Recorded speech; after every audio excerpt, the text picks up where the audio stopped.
besok di hari kiamat tidak akan bergeser telapak kaki seorang hamba sebelum ia dimintakan tanggung jawab terlebih dahulu tentang 4 persoalan.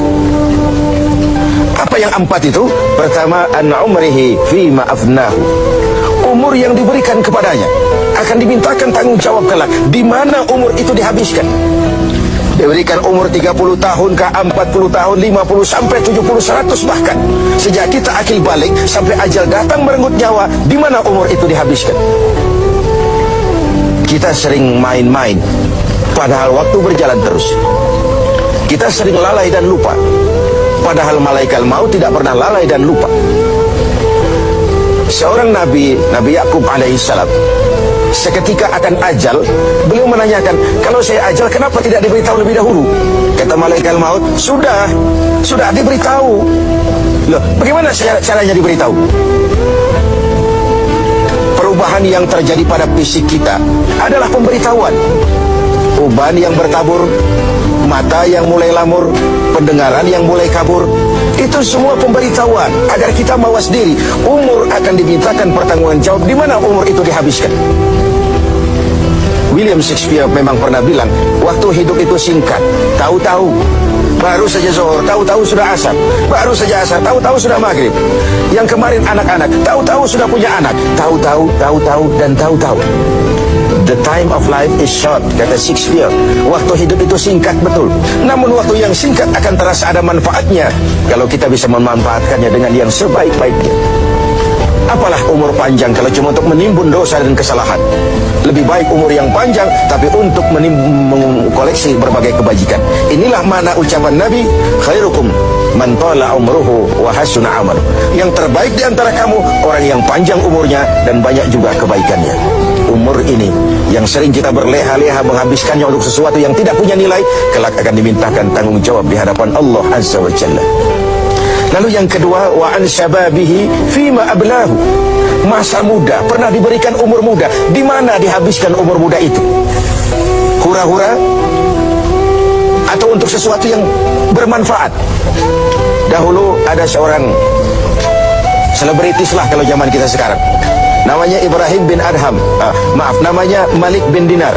Namanya saja sudah Malik bin Dinar, Raja bin Uam. Hidupnya jet set.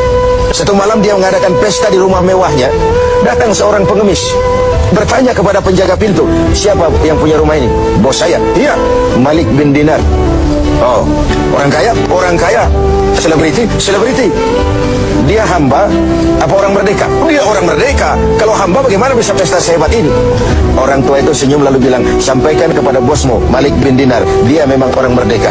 Kalau dia hamba bukan seperti ini pekerjaannya. Dia orang merdeka, dilarang tidak terlarang, dicegah pun tidak tercegah. Merdeka dia memperturutkan hawa nafsunya. Kalau dia hamba Allah, bukan begini pekerjaannya. Menghabiskan waktu untuk pesta, hura-hura, sesuatu yang tidak ada gunanya. Ini disampaikan kepada Malik bin Dinar. Dia tercenung mendengar orang tua yang misterius itu.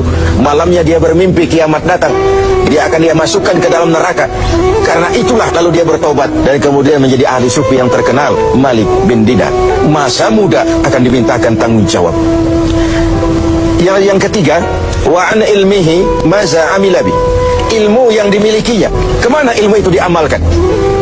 Untuk mencerdaskan orang atau untuk membodohi orang yang memang sudah bodoh? Untuk membimbing umat atau menyesatkan orang lain? Agar hamba menjadi hamba Allah atau agar orang menghambakan dia? Ilmu akan dimintakan pertanggungan jawab. Yang terakhir, wa an malihi min aina iktasabahu wa fima anfaqahu. Kita akan dimintakan tanggung jawab tentang harta kita.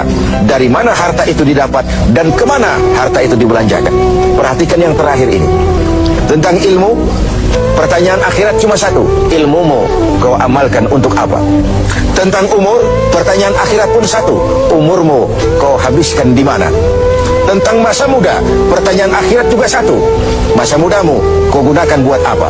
Tapi khusus tentang harta, pengadilan akhirat bertanya dua, hartamu kau dapat dari mana dan kau belanjakan kemana? Dari mananya dan kemananya? Kadang didapat dari cara yang benar tapi dibelanjakan untuk yang tidak benar, atau bisa juga didapat dari cara yang tidak benar dibelanjakan kepada jalan yang benar. Itu pun tidak mungkin kedua-duanya. Pemirsa TV7 yang berbahagia, mudah-mudahan kita tidak bernasib seperti orang tua pengusaha di awal pertemuan kita ini. Semoga kita menjadi orang yang bisa mempertanggungjawabkan baik umur, masa muda, ilmu pengetahuan, dan harta yang dititipkan Allah kepada kita. Tidak satupun yang akan luput dari pengadilan akhirat.